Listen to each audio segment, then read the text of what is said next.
Et bonjour à toutes et à tous, j'espère que vous allez bien, ouais j'ai sorti les paillettes et tout. Alors, aujourd'hui nous allons voir du coup une vidéo sur qu'est-ce que l'Albanartan, l'équinoxe d'automne, aussi appelé Yule, chez les sorcières, les druides, notamment chez les druides, hein, on est là pour ça. Bonjour à ceux que je ne connais pas, qui se rejoindront du coup au channel. Quelques mots donc du coup sur Yule et la Renaissance, ça y est, on y est, nous y sommes, le solstice d'hiver arrive enfin, et avec lui du coup, le retour de l'hiver et de la lumière, yes.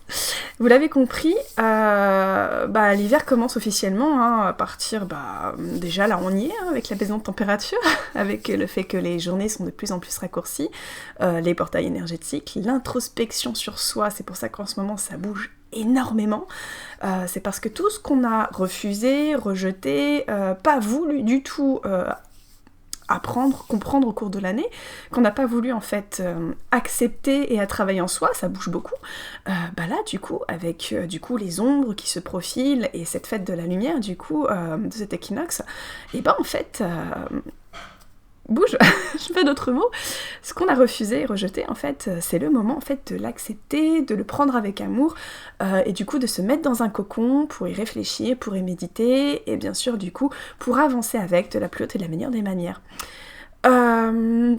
Donc évidemment, qui parle d'hiver, on parle aussi de se cocooner, comme si on était quelque part, donc dans les 4 roues de l'année, on est situé donc par rapport au mythe de Keridwen. Donc je parle bien sûr en matière de rites et d'histoire druidique. On se rapproche, on est carrément en fait dans la phase introspection de l'incubation en fait, l'incubation de l'âme. Donc c'est-à-dire que chaque équinoxe représente en fait la naissance grâce à Ceridwen, donc la naissance de Taliesin, qui est dans la gestation du coup du ventre de Ceridwen. Donc le printemps, c'est la saison des amours, donc c'est le moment où est-ce qu'il y a la métamorphose. L'été, ça va être du coup la création, donc le moment où en fait Taliesin se transforme en grain parmi les blés, et du coup Ceridwen qui se transforme en poule pour manger le grain, et du coup entamer la grossesse, donc la créativité.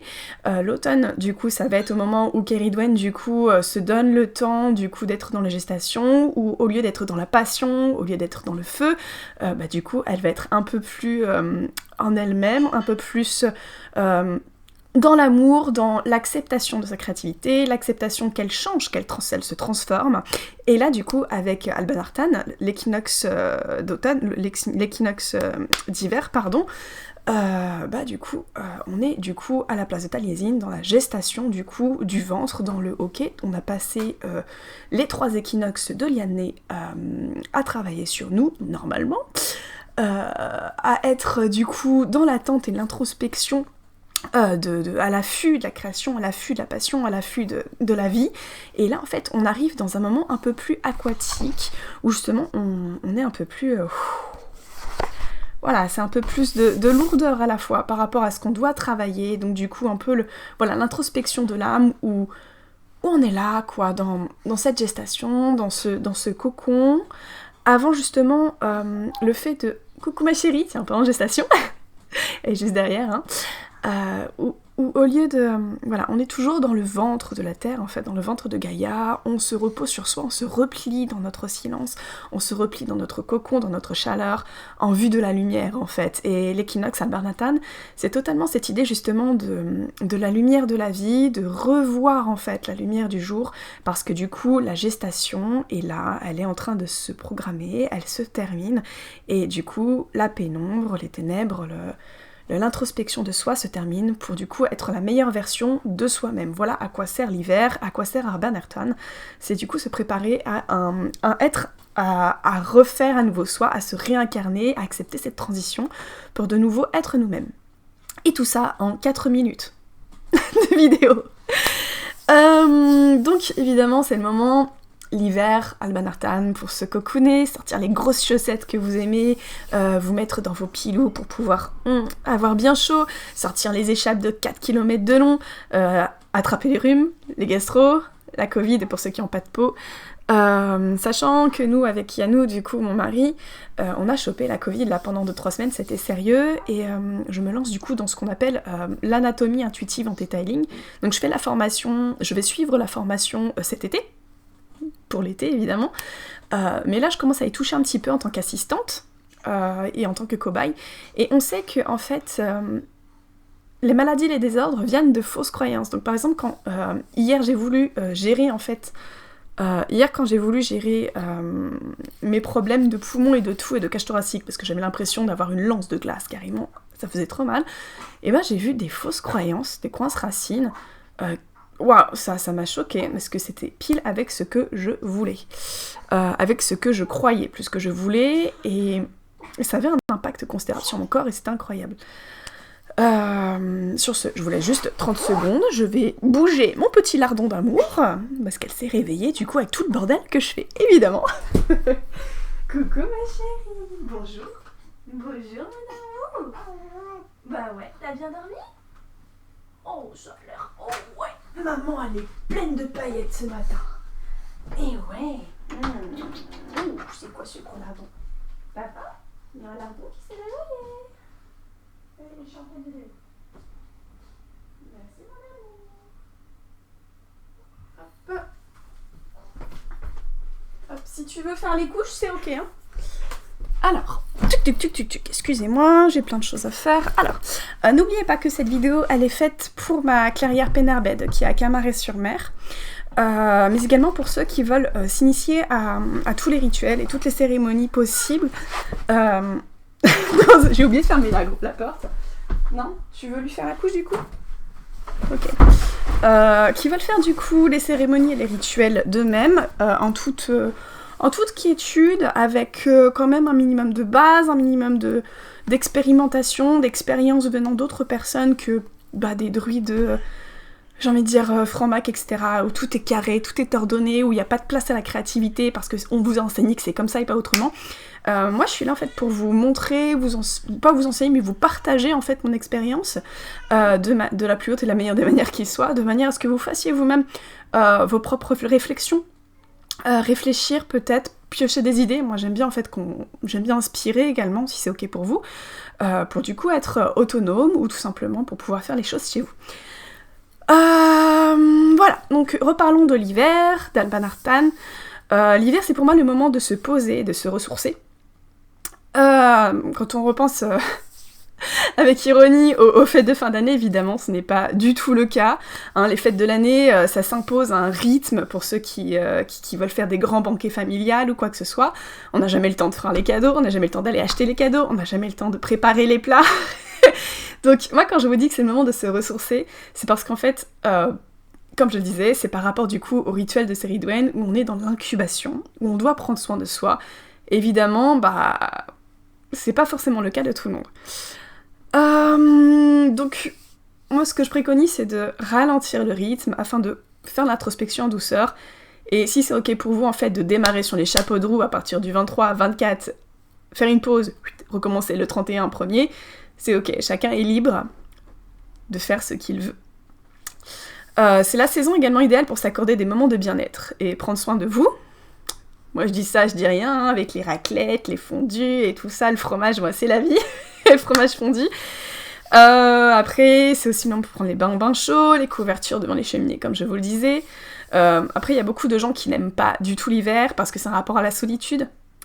Et moi, ce que j'aime bien par rapport à la solitude, c'est que c'est un moment justement où, quand on est seul avec soi, on commence justement à apprécier... avant d'apprendre à s'apprécier soi, à se...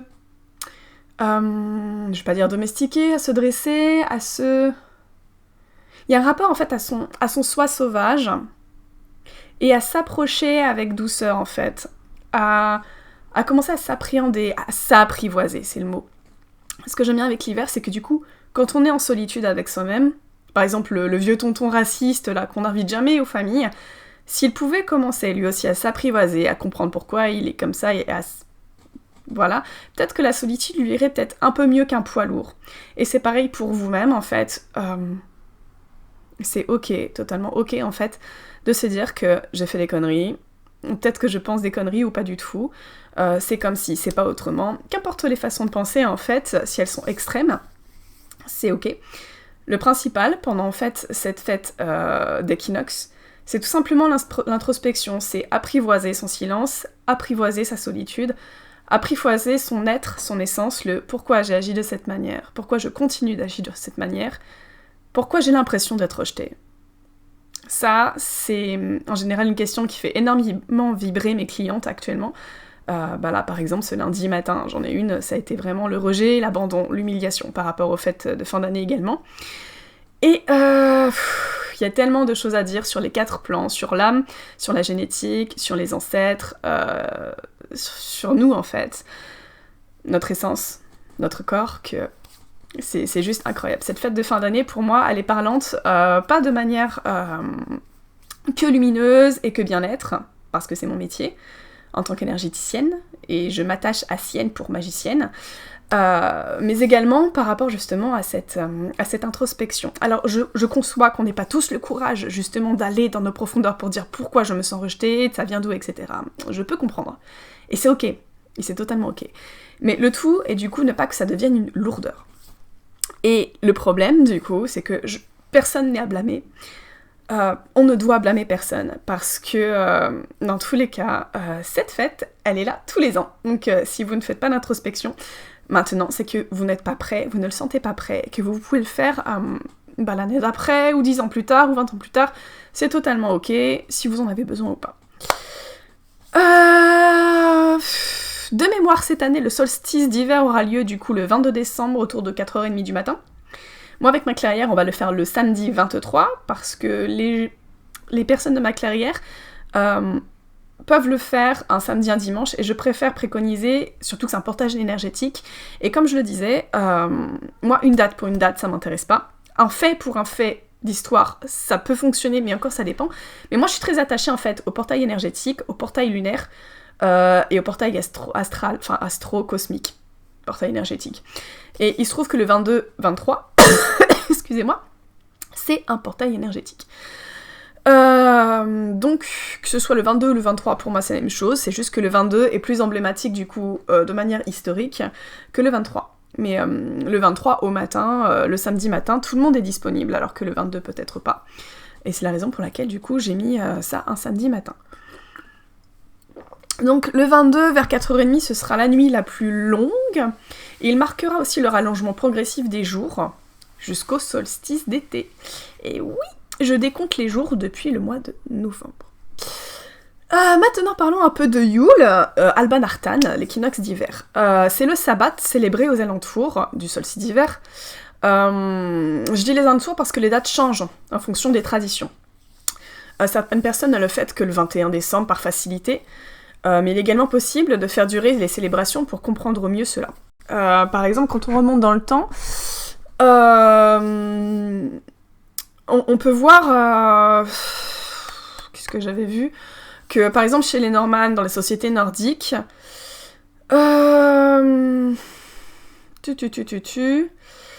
en fait, il y avait les 12 nuits consécutives de Yule, et les 12 nuits débutaient du coup autour du solstice et se terminaient autour du 1er janvier. Donc c'était pas juste une date, c'était carrément 12 jours, où en fait on fêtait vraiment l'avènement de la lumière, par rapport du coup à ce phénomène d'introspection.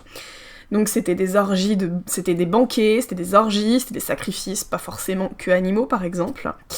Et suite au logique de cette période la plus sombre, on renaît pour entamer le début d'une saison lumineuse. Et quand on regarde de plus près, cette saison de lumière d'équinoxe, ça permet justement de compléter la roue de l'année suite à Samin. Parce que Samin, comme je l'avais expliqué dans une autre vidéo, c'est la fin d'un cycle. Samin, c'est un passage d'âme. C'est pour ça que Halloween, passage d'âme, du coup, passage d'âme, donc c'est la fin d'un cycle, c'est la mort en fait, la décomposition, voilà c'est ça. C'est la décomposition du corps, c'est la décomposition de beaucoup de choses, et c'est la fin pour renouveler. Et l'équinoxe d'hiver est là du coup pour renouveler les choses. Et aussi loin que remontent les plus anciennes célébrations de Yule ou du solstice d'hiver, Alban Artan, il est certain que c'était un moment riche en fêtes et en festins. On avait la lumière pour justement dire ok, on arrête l'incubation, on est dans l'incubation et on est là du coup pour représenter l'âme dedans le corps qui va bientôt naître. Donc du coup c'est la lumière. C'est pareil chez les Romains aussi, donc là je regarde mes notes. On y organisait d'énormes festins, on offrait des cadeaux aux dieux ou aux maîtres, et on organisait des soirées dans toutes les barrières sociales tombées, ok. Donc ça c'est pareil, c'est que les chrétiens, tac, tac, tac, tac aussi, ils ont chopé, mais ça je pense que tout le monde est au courant, ils ont chopé à droite et à gauche des petites idées qui leur plaisaient, pour du coup créer d'autres fêtes. Et c'est totalement ok, mais nous ne sommes pas là pour ça, nous sommes pas là pour parler du coup des chrétiens, ou d'autres religions, ou d'autres personnes, ou d'autres façons de faire. Bien que j'aurais bien aimé glisser un paragraphe, du coup sur Yule, fêté par les sorcières. Mais on aura d'autres moments pour en parler.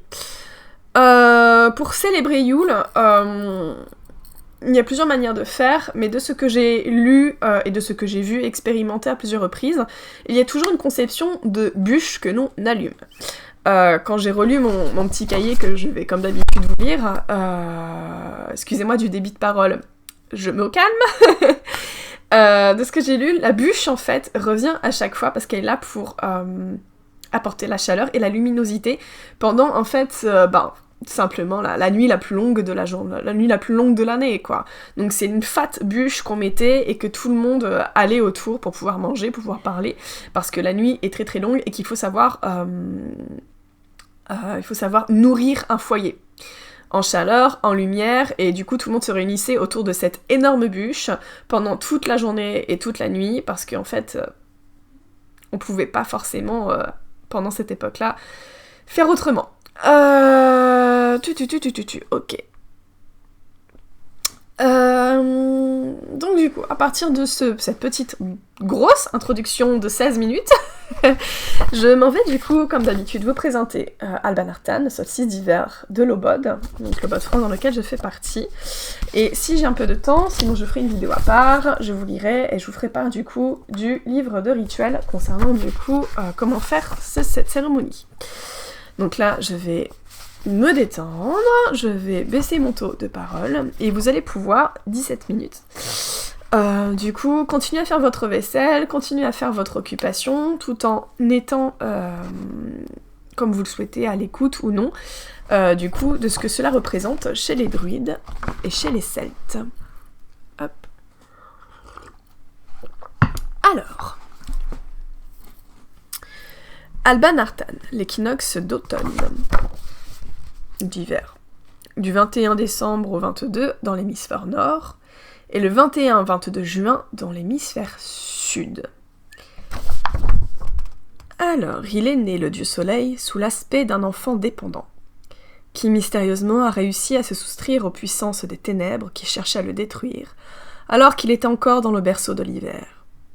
La survie de la lumière au long de l'hiver était symbolisée par un cheveu unique et menu sur la tête du jeune enfant. Comme la naissance du soleil a lieu sous l'origine du Capricorne, on représentait souvent l'enfant comme étant allaité par une chèvre, Nuine. Donc ça, c'est ce que je vous disais au début de la vidéo. Nuine, il a pris l'histoire du coup de Taliesin et Keridwen, et il en fait des petites poésies, des petites citations super sympathiques. La cérémonie du solstice d'hiver, dans la tradition druidique, est connu sous le nom d'Alban Artan, qui peut être traduit poétiquement comme la lumière d'Arthur. Ici, on assimile Arthur au soleil roi qui meurt et qui renaît en fils de la lumière.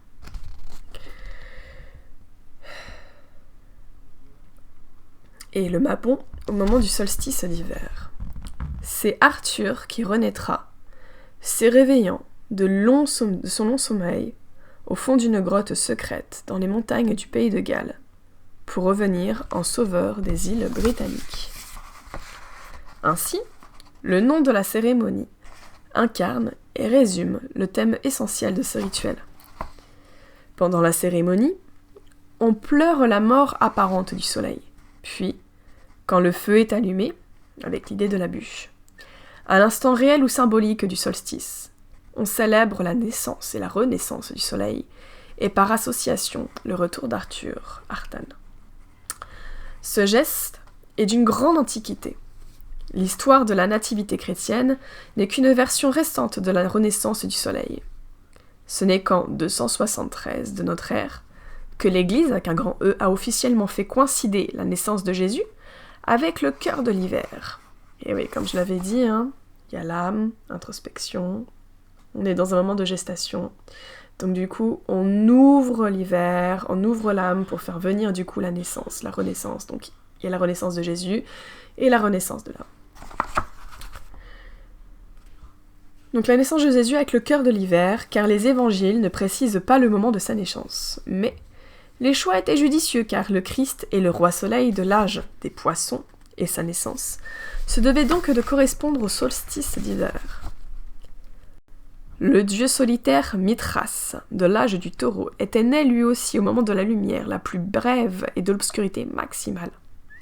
Et c'est à cette époque que les mystères de la mort et de la résurrection ou de la renaissance est mis en scène symboliquement par les planètes mêmes. La cérémonie d'Albanartan s'associe traditionnellement à un lieu en extérieur, et particulièrement à tout site orienté en fonction du coucher et du lever du soleil lors du solstice d'hiver. Là je vous fais un gros clin d'œil, la Gadjar. Allez voir du coup l'histoire des menhirs de la Gadjar. Pardon, c'était un petit rire sardonique. La renaissance de la lumière était une préoccupation majeure chez l'homme avant 2000 ans avant Jésus-Christ. Newgrange, en Irlande, fut conçu de sorte que le soleil au solstice, en se levant, soit canalisé le long de la galerie supérieure du couloir d'accès pour pénétrer droit dans la chambre centrale.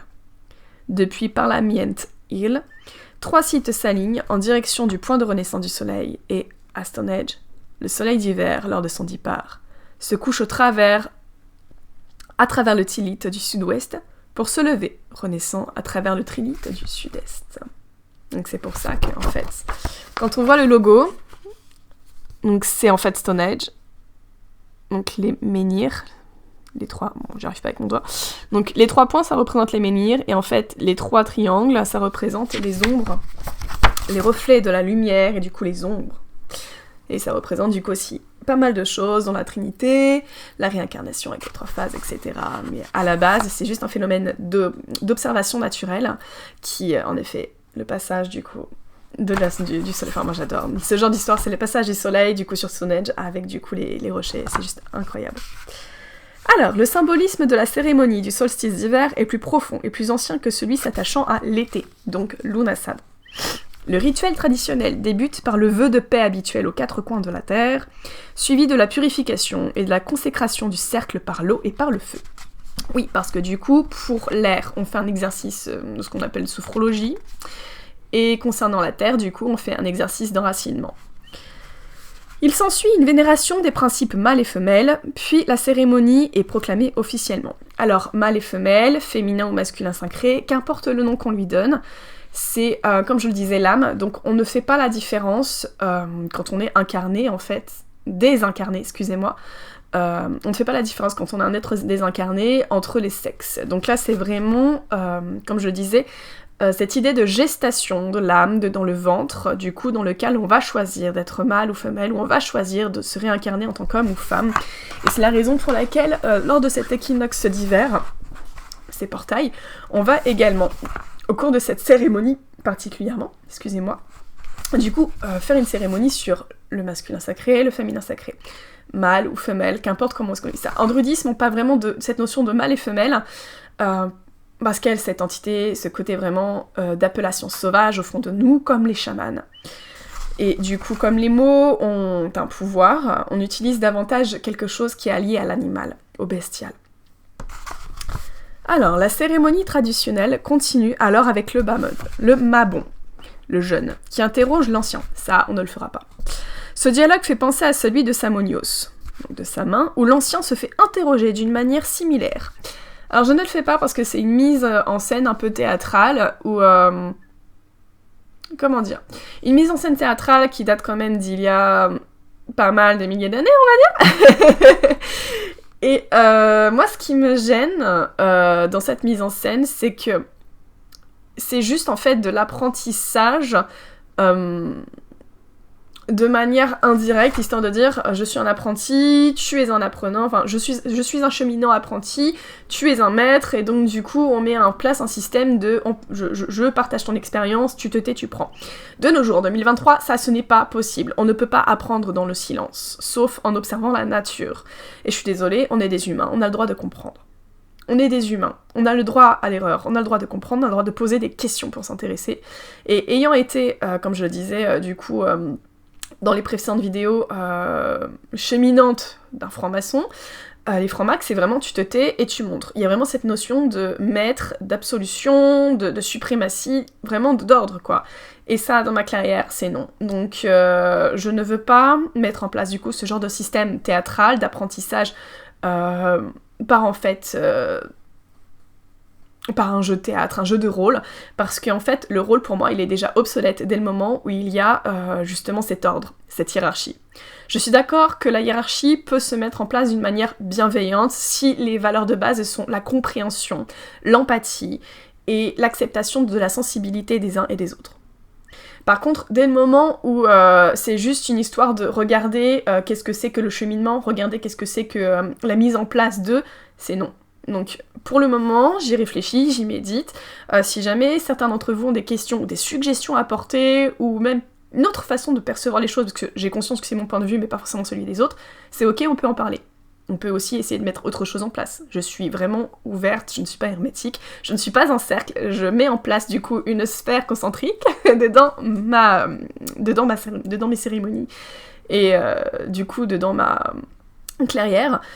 Donc pour le moment, pour moi, c'est non, parce que j'ai cette vision-là, mais si jamais on en discute, et que je vois qu'on peut mettre autre chose en place, et que ça peut apporter une autre symbolique, pour moi c'est ok. Alors donc du coup, l'ancien se fait interroger d'une manière similaire. « Ah monsieur, j'y connais rien, tu peux m'aider ?» Il est souvent possible pour nous de trouver des indications quant à la profondeur et à la signification d'un rituel, si nous identifions des thèmes similaires dans d'autres cultures et dans d'autres traditions spirituelles. Ceci prouve que les thèmes sont universellement significatifs, n'ayant pas leur origine dans des niveaux de conscience superficiels ou purement sociaux. Il est intéressant de noter donc que le dialogue entre le novice Candide, bien sûr, il est candide, il est naïf, il ne sait rien, et le sage ancien, n'est pas le propre de certains rituels druidiques, mais au contraire existe aussi dans la tradition judaïque. À la table de Pessach, le fils cadet demande « Papa, pourquoi cette nuit est-elle si différente de toutes les nuits ?» Comparez ceci avec « Apprenez-nous, ô anciens sages, à quelle période des temps nous sommes parvenus ?» Et bien entendu, le thème du roi solaire, mourant, qui renaît au solstice d'hiver, se retrouve chez bien des cultures et des systèmes religieux. Père Castor, raconte-nous une histoire, Le dialogue se poursuit avec l'ancien, le sage, qui évoque le rapport symbolique existant entre le Mabon et le soleil lui-même. Nous te montrons, ô jeune, la renaissance et la naissance du plus jeune qui porte son nom et qui est né dans le silence et dans la faiblesse comme la plus petite des lumières. Ok, Père Castor. La cérémonie est alors plongée dans l'obscurité. Cette extinction des lumières et le noircissement et l'anéantissement des facultés humaines dans le sacrifice du noir qui correspond au noircissement alchimique, tout comme l'étoile qui sera évoquée ci-après, et la pierre blanche alchimique. Les compagnons enlèvent alors des lambeaux noirs de deuil qui étaient attachés à leur robe. Sur le lieu du lever du soleil, du solstice, le porteur de la rose allume la lanterne et la soulève en proclamant « Une étoile s'allume dans le lieu de la rose ». Personnellement, j'ai jamais vu ça. Peut-être qu'ils le font en Irlande ou dans d'autres cérémonies, mais en France, j'ai pas vu ça. Mais ça a l'air super sympathique. Une étoile s'allume dans le lieu de la rose. Je trouve ça plutôt mignon. L'allumage de toutes les autres lumières à partir de cette lumière unique qui s'ensuit symbolise la réalité de la source unique de toute la vie, la créateur de tout ce qui est, et de toute lumière, et de tout amour, à partir de laquelle nous tirons de notre lumière, donc de notre énergie universelle.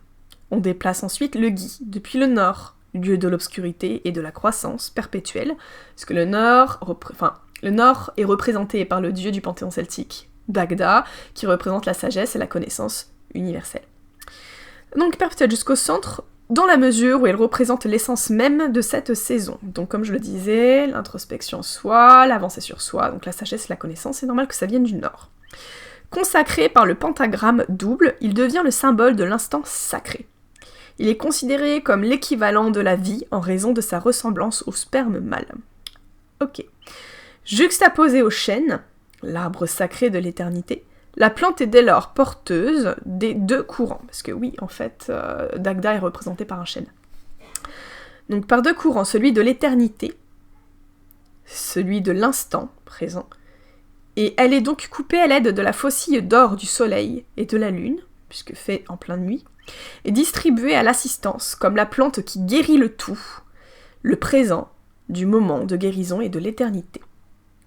La cérémonie tout entière est un instant du temps, le pivot entre l'obscurité de l'année et sa nouvelle lumière.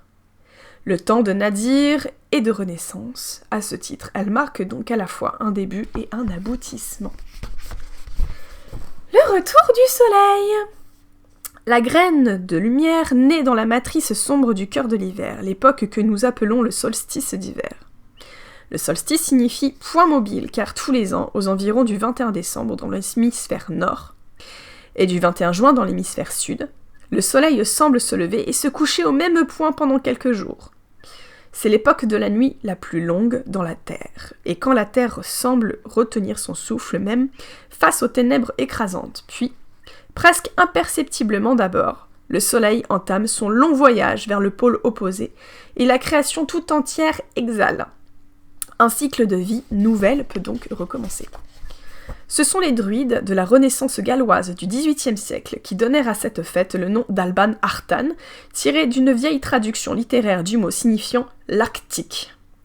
Littéralement, le lieu de l'ours, terme qui évoque pour nous aussi la constellation de la Grande Ourse, qui brille si intensément au ciel nocturne de l'hémisphère nord en période d'hiver.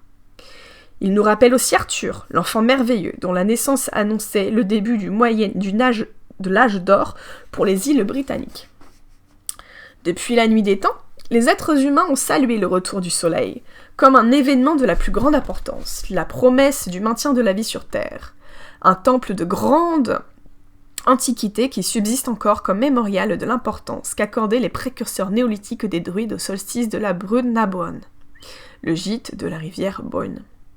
Dans le comté Meath, en Irlande, que nous connaissons aujourd'hui sous le nom de Newgrange, le plus grand tumulus circulaire à chambre de l'Europe, il est peut-être le monument néolithique le plus mystérieux et le plus impressionnant de l'Irlande, et son âge est estimé à environ 5000 ans. Il était recouvert à l'origine de morceaux de quartz blanc, et a dû ressembler à un énorme œuf blanc luisant, contrastant avec les prés verts de la vallée de la Boyne. Devant l'entrée gît un immense pilier de pierre gravé sur toute la surface de spirale. Cette pierre agit comme un seuil sacré pour le temple, auquel on n'accède que par un couloir étroit. Quitter le monde extérieur et descendre à moitié penché, ce chemin équivaut à remonter le vagin de la terre-mère, Gaïa, et il finit par déboucher sur une cavité ronde à forme de matrice, sur laquelle donnent des chambres latérales, dont certaines contenaient les vestiges de rituels. Ici, chaque solstice d'hiver depuis le temple a été construit il y a plus de 5000 ans, et il se produit un miracle. Les premiers rayons du soleil, qui vient de se lever, sont canalisés par une galerie spéciale pratiquée au-dessus de la voie d'accès, et imprègnent la matrice de la terre de lumière. Le roi Arthur s'unit à la déesse de la terre pour concevoir une lumière nouvelle. Bien que le temple tremble, selon les archéologues, avoir été à l'état de ruine à la période celtique, la mythologie irlandaise suggère que les druides celtes ne pouvaient qu'être pleinement conscients de son importance. Dans certains contes, c'est le Dagda, le grand dieu, celui dont je parlais tout à l'heure, associé au soleil, qui l'érigea. Il était aussi la demeure de la déesse Boand, qui donne à son nom la rivière Boyne, tout proche. Le Dagda, la Sif, écarta par ruse le mari de Boynd, Elkmar, en lui confiant une mission puis en couchant avec sa belle épouse. Alkmaar était censé revenir à la tombée de la nuit, mais le Dagda fit s'immobiliser le soleil pendant 9 mois, à l'issue desquels Boand accoucha d'un enfant. Angus Og. Dans cette histoire, Boand est bien sûr la déesse de la terre, Gaïa. Le Dagda est le vieux soleil, et Angus est le jeune fils soleil né de leur union. À Newgrange, on imagine aisément comment, au temps reculé, les chamans, les proto-druides et d'autres qui passent entre les mondes bravaient le seuil à spirale tous les hivers pour s'asseoir dans le noir total à l'intérieur où étaient aussi ensevelis les morts, peut-être à jeun, chantant et frappant sur un tambour à attendre le miracle qui se produisait du matin de la renaissance du soleil nouveau. Plus tard, la naissance du soleil fut confondue avec celle du fils de Marie, le Jésus-Christ. À l'époque pré-chrétienne, l'Europe entière depuis la Scandinavie jusqu'à l'Italie marquait cette période par des festins, des danses et des réjouissances, et par-dessus tout, par la lumière et le feu. Les Romains de l'époque classique observaient une fête joyeuse et souvent tapageuse appelée Saturnalia. Et dès le 2e siècle de notre ère, ils célébraient aussi l'anniversaire du soleil invaincu, le 25 décembre. Coutume qui tirait ses origines de mitraïsme. Plus au nord, les Nordiques célébraient Yule, un nom qui pourrait signifier la roue, ou bien qui nous fournit peut-être la racine du mot yoli, soit joli, joyeux.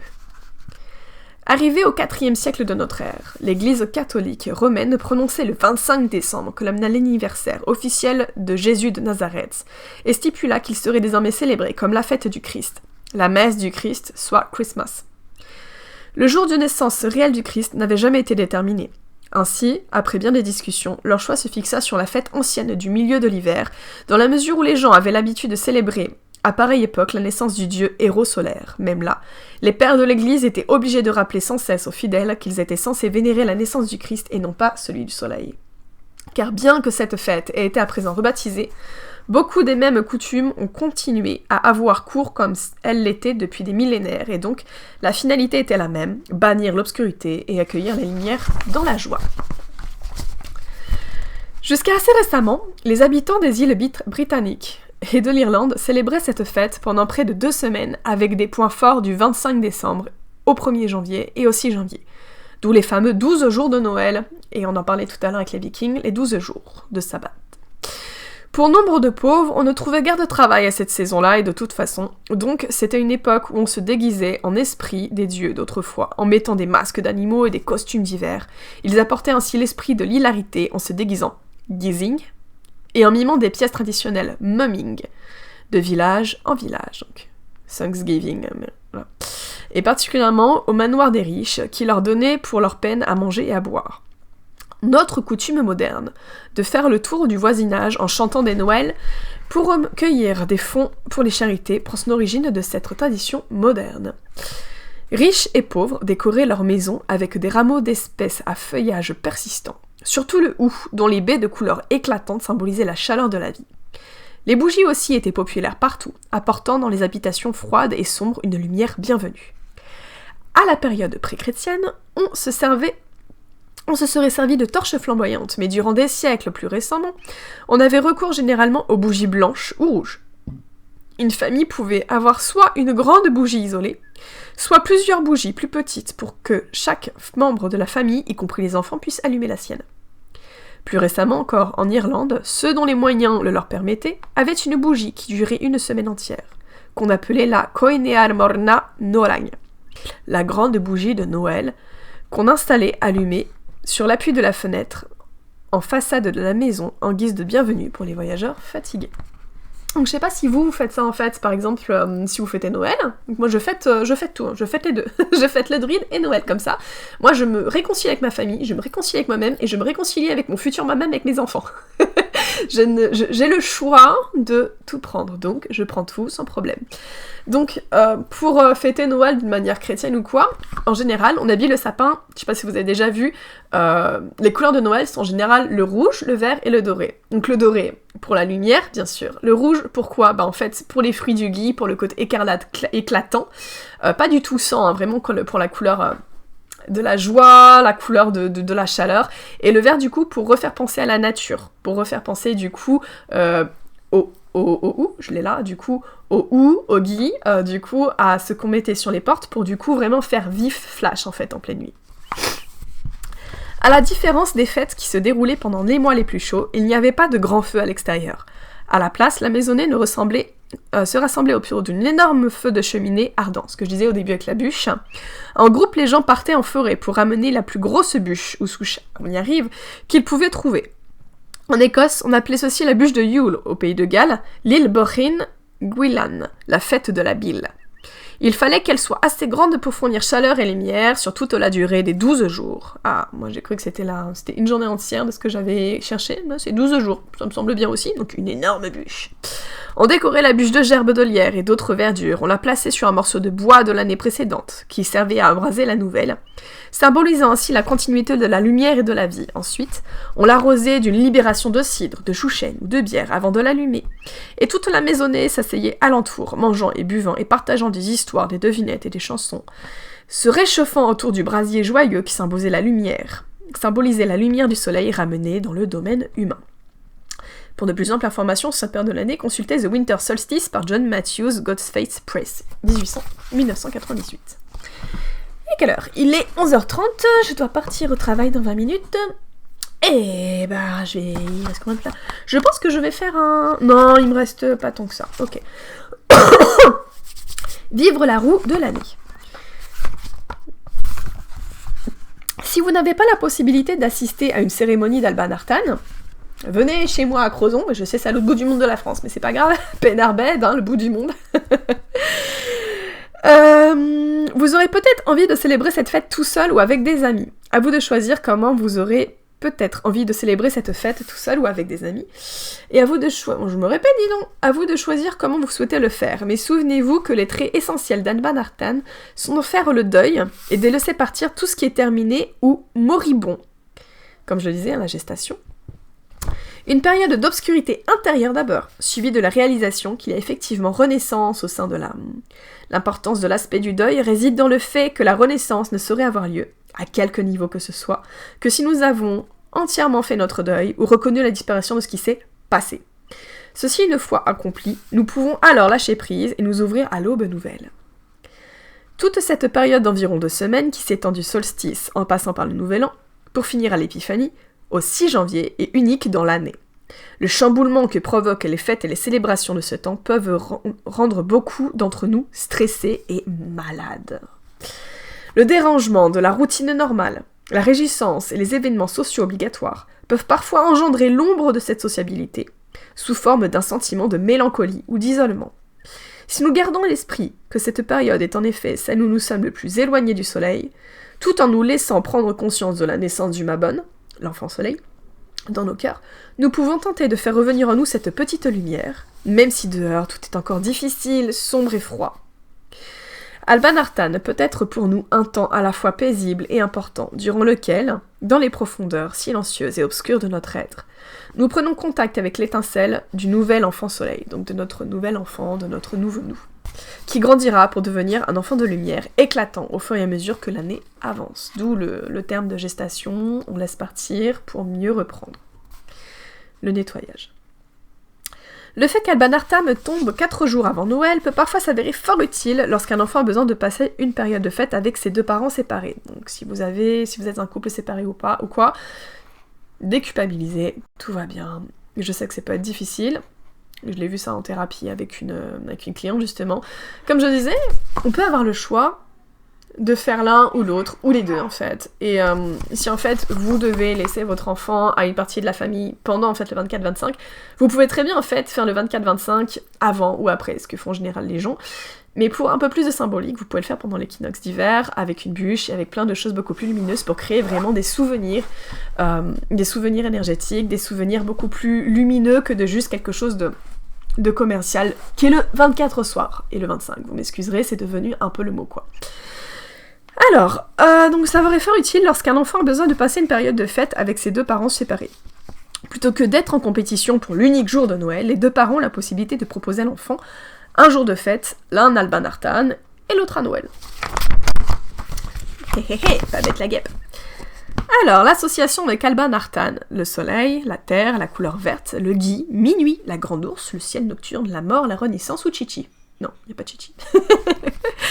L'heure de la nuit la plus longue de l'année, faites le tour de la maison en éteignant toutes les lumières et passez quelque temps à ressentir l'obscurité.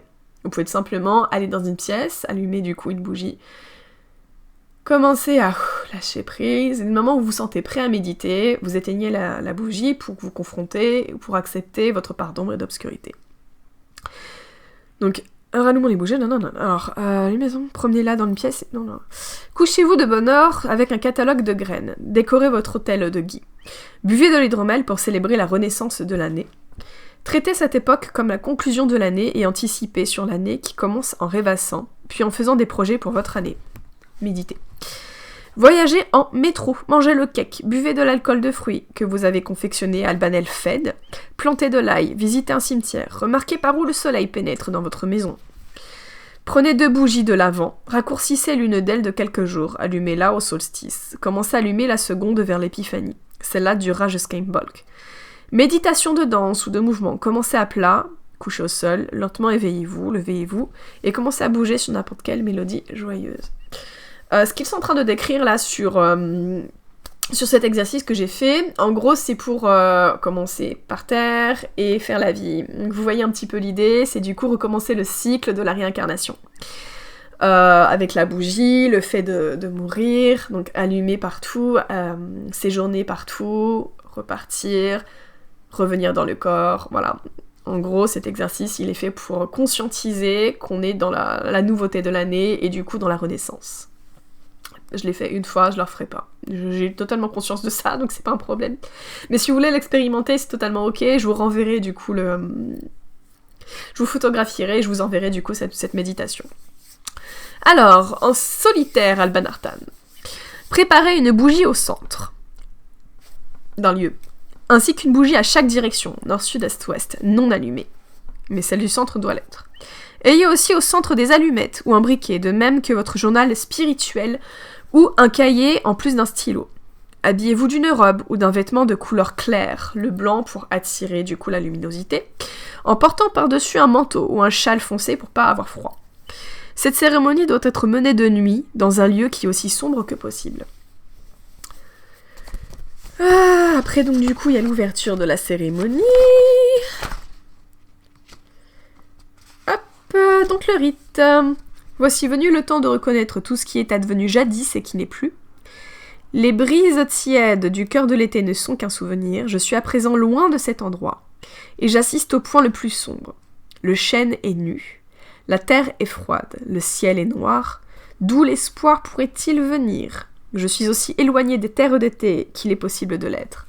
La terre même qui m'entoure semble morte, la froidure et les ténèbres sont une force. Je pleure la perte des jours de clarté. Mes yeux sont noyés des larmes que je verse pour les rêves égarés dans le noir. La douleur obscurcit ma vision intérieure. Le monde tourne en spirale dans le noir et perdu à la lumière avec le soleil voilé dans un déguisement sombre. Vous pouvez à présent... éteignez à présent la bougie et restez assis dans le noir. Essayez de sentir le noir dans vous-même, à l'intérieur de vous et dans le monde qui vous entoure. Visualisez la terre. Visualisez le soleil dans l'espace. La distance qui les sépare, leur mouvement, l'inclinaison de l'axe de la terre en sens opposé du soleil. Voyez où vous êtes assis sur le globe. Sentez la puissance de la terre sur laquelle vous êtes assis. L'attraction de la pesanteur, et si cela ne vous pose pas de problème, laissez-vous vous enfoncer doucement dans les profondeurs sombres de la terre. Laissez-vous oublier le temps, le travail, vos soucis, vos préoccupations. La terre est profonde et obscure. Elle enveloppe et absorbe tout. C'est reposant d'être simplement couché au sein de la terre. Nul besoin de faire quoi que ce soit, ni de fabriquer ou de changer quoi que ce soit. Reposez-vous ici aussi longtemps que vous le désirez. Le moment venu, vous sentirez que la rotation lente de la terre vous ramène plus près de la lumière à nouveau. Et au milieu du noir, vous visualiserez ou ressentirez une étincelle minuscule de lumière qui se met à grandir. Cette lumière sort et vous sort doucement de votre méditation. Et comme vous ouvrez vos yeux, enlevez votre manteau ou votre châle et mettez-vous debout. Sentez que vous renaissez avec la lumière et que vous êtes prêt à porter cette lumière au loin dans le monde obscur.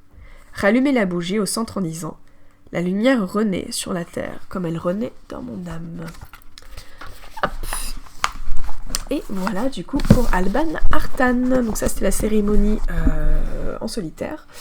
Il est l'heure pour moi d'aller travailler. Du coup, ce que je vous propose, c'est... Je vous ferai une deuxième vidéo, donc avec cette méditation pour en solitaire, donc d'un côté, et du coup une troisième vidéo pour du coup la méditation de groupe, en vous présentant un peu mieux ce qu'on fera. Là, c'était vraiment la vidéo pour présenter le solstice d'hiver, Yule de manière druidique, et un peu générale en général. Sachant que si vous n'avez pas les moyens de vous prendre une bûche, que vous n'avez pas de cheminée ou quoi que ce soit, c'est la raison pour laquelle... l'humain aime créer, et que je trouve ça absolument génial, vous pouvez très bien faire ce qu'on appelle la bûche de Noël, donc bûche pâtissière, bûche glacée ou quoi que ce soit. C'est l'idée, c'est que la bûche, on peut la transformer en autre chose. Et c'est pareil pour tout ce qui est gui, tout ce qui est verdure. On a le sapin. Au lieu d'aller couper le gui en fonction d'eux, en fait, vous pouvez apporter le sapin et la verdure directement chez vous. Il y a plein de petites choses comme ça que vous pouvez mettre en place. Je pense que toutes les idées sont bonnes à travailler, sont bonnes à sortir et en fait à faire. Tant que l'intention est bonne, la conscientisation en fait de travailler au fond pour trouver la lumière et fêter la lumière dans ces moments les plus sombres sont faits pour. Sur ce, je vous souhaite du coup une bonne découverte pour cette vidéo, vu qu'on arrive à la fin. Si vous avez des questions, des suggestions, vous n'hésitez pas, je reste totalement ouverte à tout. Et je ferai du coup d'autres petites vidéos sur du coup Alban Artan en attendant, du coup. Je vous souhaite une merveilleuse journée, une très très bonne... très bon... vous aurez la vidéo demain vendredi 15 je pense, le temps que elle se télécharge. Et du coup, je vous souhaite une bonne fin de semaine, portez-vous bien, et à bientôt.